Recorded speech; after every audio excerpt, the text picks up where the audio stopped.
পরে নবী নাই, কৃষ্ণ নদীর বিচার চাই, কৃষ্ণ নন্দীর বিচার চাই। নবীর পরে নবী নাই। আজকে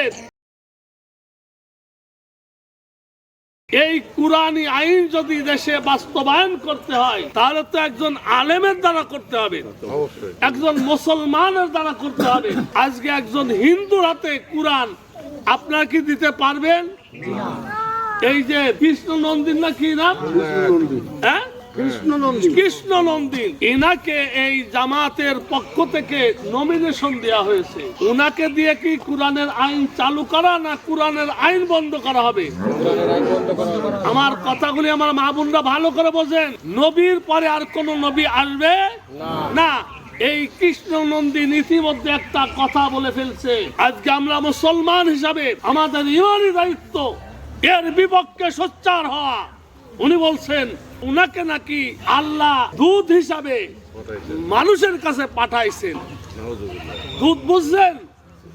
আল্লাহ নবীদেরকে দুধ হিসাবে পাঠাইছেন এই মানুষের কাছে, নবীদেরকে পাঠাইছেন। আর উনি বলতেছে নবী মুহাম্মদুর রাসূলুল্লাহর পরে এই কৃষ্ণ নন্দিনকে আল্লাহ দুধ হিসাবে পাঠাইছেন, অর্থাৎ দ্বিতীয় নবী হিসাবে পাঠাইছেন। বলুন নাউজুবিল্লাহ। অর্থাৎ এর প্রতিবাদ আমাদের ইমানি দায়িত্ব। নবীর পরে নবী নাই, নবীর পরে নবী নাই,